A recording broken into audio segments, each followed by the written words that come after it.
치유 교정된 지각. 80. 우리는 언젠가 성령은 유일한 응답이라고 말했다. 성령은 모든 것에 대한 유일한 응답이다. 성령은 모든 것에 대한 유일한 답이 정녕 무엇인지 알기 때문이다. 에고는 수없이 많은 질문을 제기하지만 유일한 진짜 질문이 무엇인지 모른다.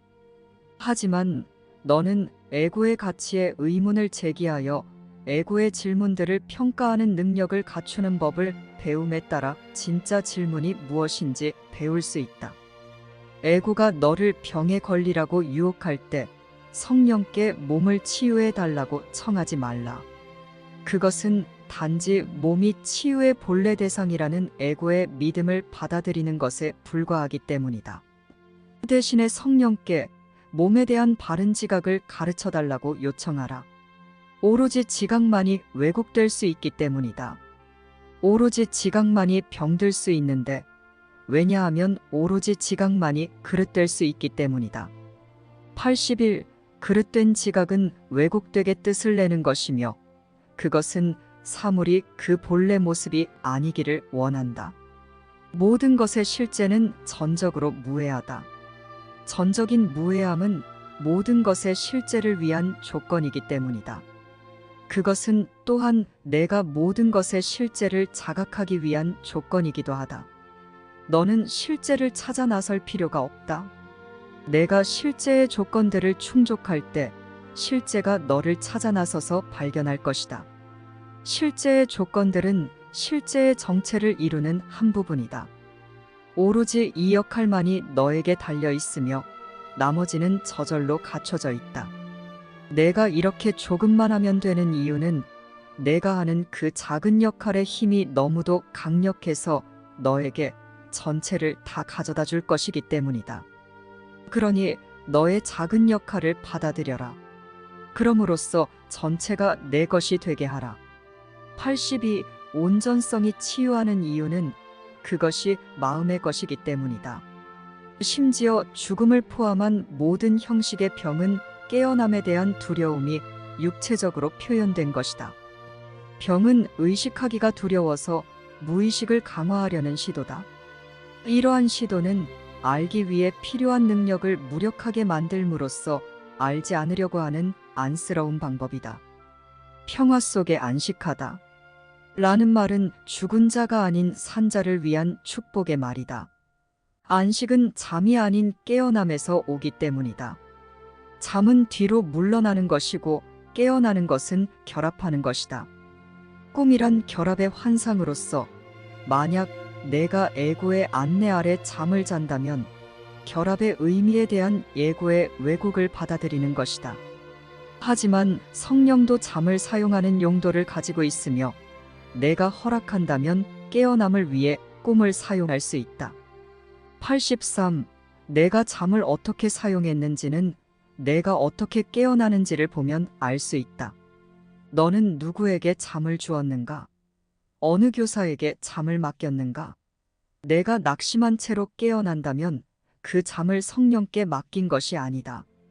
내가 오로지 기쁘게 깨어날 때만 성령의 목적에 따라 잠을 사용한 것이다. 너는 과연 잠에 취할 수 있지만 이런 경우는 항상 병을 위해 잠을 잘못 사용했기 때문이다. 죽음이 무의식의 한 형식이 아니듯 잠은 죽음의 한 형식이 아니다. 무의식은 불가능하다. 내가 평화 속에 안식할 수 있는 이유는 깨어있기 때문이다. 84. 치유는 깨어남에 대한 두려움에서 해방되는 것이며 깨어나겠다는 뜻으로 대체하는 것이다. 깨어나겠다는 뜻은 곧 사랑하겠다는 뜻이다. 모든 치유는 두려움을 사랑으로 대체하는 것을 의미하기 때문이다. 성령은 잘못의 정도를 구분할 수 없다. 만약 성령이 어떤 형식의 병이 다른 형식의 병보다 더 심각하다고 가르친다면 그것은 어떤 잘못이 다른 잘못보다 더 실제적일 수 있다고 가르치는 것이기 때문이다. 성령의 기능은 오로지 거짓된 것과 참된 것만을 구별하여 거짓된 것을 참된 것으로 대체하는 것이다. 85. 에고는 항상 뜻을 약화하며 따라서 몸을 마음으로부터 분리하고 싶어 한다. 이것은 마음을 파괴하려는 시도이지만 에고는 실제로 자신이 몸을 보호하고 있다고 믿는다. 왜냐하면 에고는 마음은 위험하므로 마음이 없게 만드는 것이 치유라고 믿기 때문이다. 그러나 마음이 없게 만드는 것은 불가능하다. 그것은 하느님이 창조하신 것을 가지고 물을 만드는 것을 의미하기 때문이다. 에고는 비록 약함을 유발하려고 모든 노력을 기울이지만 약함을 경멸한다. 에고는 오로지 자신이 증오하는 것만을 원한다. 에고에게는 이것이 완벽하게 말이 된다. 에고는 공격의 힘을 믿기에 공격을 원한다. 86. 이 수업은 정확하게 있는 그대로를 말하는 아주 실제적인 수업이다. 너는 분명 이를 깨닫기 시작했을 것이다. 제대로 이해한다면 성서도 그와 같다.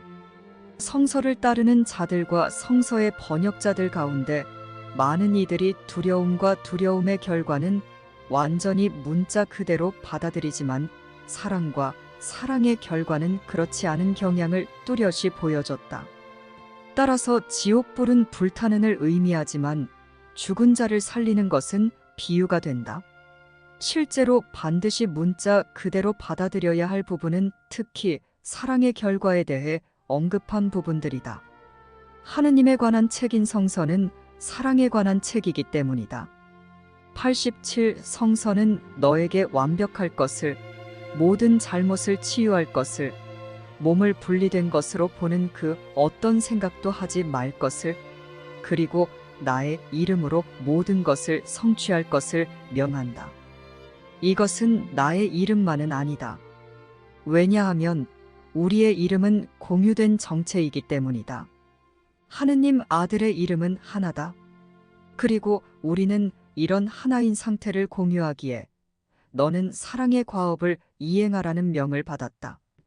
우리의 마음이 온전한 이유는 그것들이 하나이기 때문이다. 너는 병들었을 때 나로부터 물러나고 있는 것이다. 하지만 너는 나로부터만 물러날 수는 없다. 너는 단지 너 자신과 나로부터 동시에 물러날 수만 있을 뿐이다. 88. 나는 내가 할 수 없는 것을 하라고 부탁하지 않을 것이다. 그리고 내가 할 수 없는 것은 나도 할 수 없다. 아주 문자 그대로 이러한 조건 아래에서는 너는 내가 부탁하는 일과 너에게 강력히 요청되는 모든 일을 어떤 방해도 없이 정확하게 할 수 있다. 나는 너에게 어떤 한계도 부과하지 않을 것이다. 하느님은 너에게 어떤 한계도 지우지 않으시기 때문이다. 내가 너 자신을 제한할 때 우리는 한마음 상태가 아니며 그것이 곧 병이다. 하지만 병은 몸이 아닌 마음의 것이다.